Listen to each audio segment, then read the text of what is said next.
Ndabahaye ikaze hano ku Mibereho TV. Amazina ni Lize iruta byose nkuko muyamenyereye. Ndahimbagwa cyane no kubonana namwe canke kuvugana namwe naho mwandika muri commentaire tukamenya ivyiyumviro byanyu.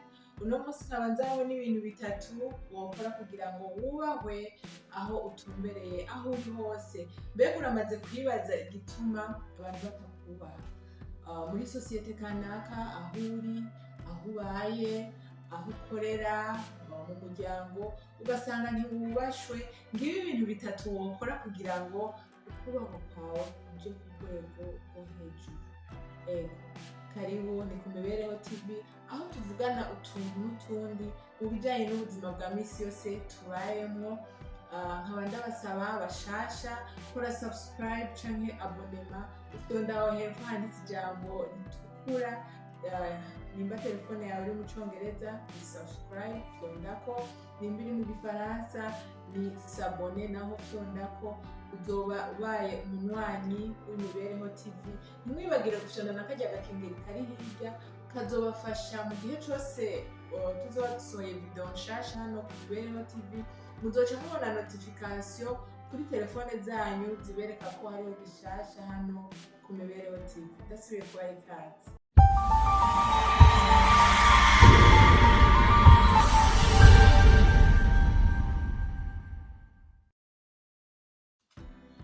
Ndasubiye kubaha ikaze kandi n'ibintu bitatu tugiye kuvugana bituma wubahwa canke wubahirizwa mu bantu. Ikintu ca mbere wokora, ariko entre ntaravuga ibyo bintu bitatu, iki ni igice ca mbere. Tuzovugana ibindi bintu kuko nashimye gufata umwanya muto cyane. Tuzovugana iki ni igice ca mbere, hazoba hariho igice ca kabiri mu minsi ikurikira. Ikintu rero ca mbere wokora, vuga make wumvirize cyane.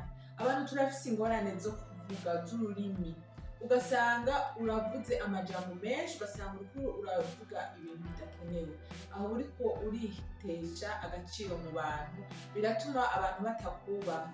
Vuga make. Hariho umuntu nk'akarorero, mushobora gufatana urugendo mu minota 10 yonyene ukaba wamaze kumenya ubuzima bwiwe bwose, uko abayeho, uko yaraye, ibyo yafunguye n'ibyo yafunguye ngira hirya y'ejo. Ahakwa kubikubwira, aho nshatse kuvuga ibintu bidakenewe. Gerageza uvuge ibintu bikenewe byonyine. Mu bisanzwe nabasaba kugira ngo wumvirize cyane. Iyo umuntu ariko aravuga uri kumushiramo, mwumviriza, kuko iyo umuntu niyo wamwumviriza azoguha agaciro, azobona ko uri umuntu wumviriza, uri umuntu utaguma uvuga amajambo menshi. Rero vuga make wumvirize cyane.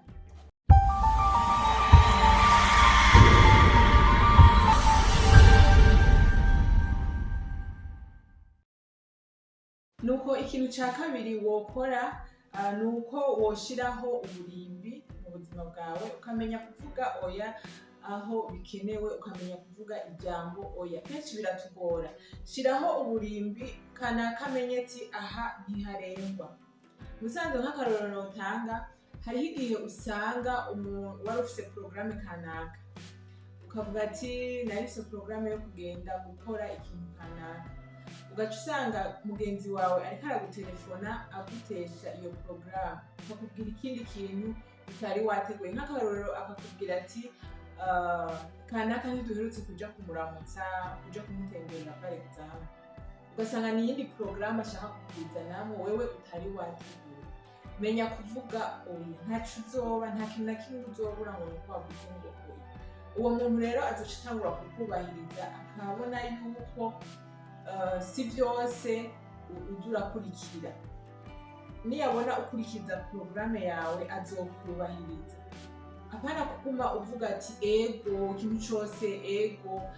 Hariho n'igihe umuntu akubwira ikintu kitari ku mutima, vuga mu kumva ko umenga uri kurigora cyane, bitari bikenewe. Kumbe iyo uvuga oya byari kugufasha, byari kugusahiriza. Rero shiraho uturimbi. Akarimbi ni ukuvuga batamenyereye urwo rurimi. Iyo ushizeho akarimbi kaba gatandukanye ibyawe n'iby'undi muntu. Mugabo sindabwiye mu bintu byose mushireho akarimbi. Aho bikenewe shiraho akarimbi.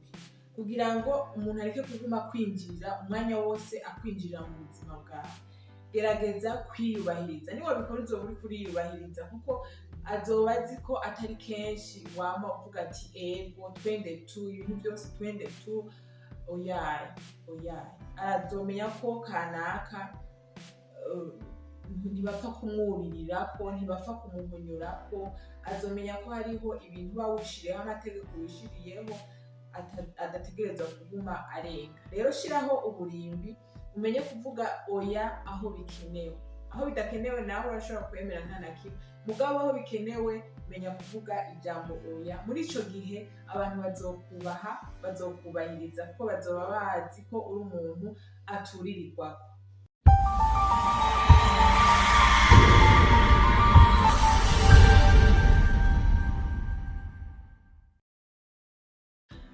Okay, nuko ikintu ca gatatu wokora kugira ngo wiyubahirize canke abantu bakubahe, shitsa amasezerano. Nimba wiyemeje ikintu mu bantu canke umuntu wamwemereye ikintu, gikore, shitsa ibyo wasezeranye. Gushitsa amasezerano ni ikintu cerekana ko uri umuntu uri responsable, witwararika ibintu, abantu bazokubaha.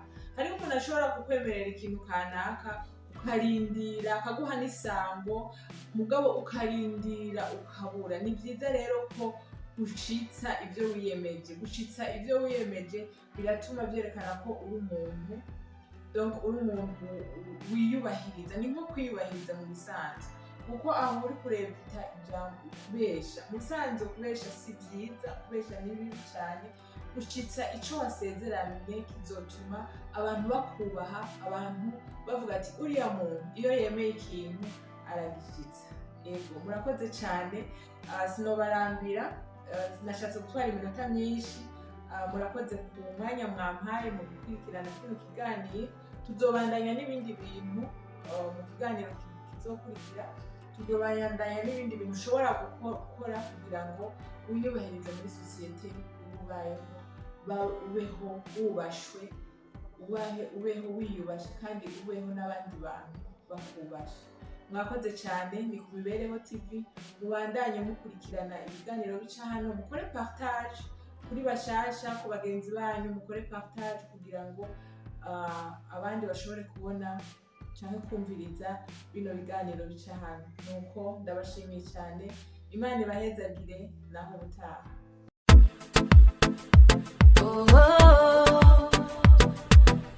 Wow, ni ibirago by'ikizungu bitamenyerewe cyane ngaha mu gihugu cyacu. Ibirago abana bakinirako, abakuze bashobora kubiruhukirako canke bakabikoresha mu masengesho. Haleluya, bakabipfukamako. Mama, n'ahandi tubisanga atari muri Galerie Le Parisien nimero 3 imbere yari icicaro gikuru c'Bank BCB muri centre ville. Hey, baradetaya bakanaranguza ku giciro kitavuna. Si ibyo gusa, barafise n'utundi dusha, impuzu n'ibindi bitandukanye umwana akenera, cyane cyane abana bakivuka gushika ku myaka 10. Hari icyo ubaza kugira ngo usobanukirwe neza, akura ku 69 ubusa 3 76 94 canke uturondere kuri WhatsApp guteranya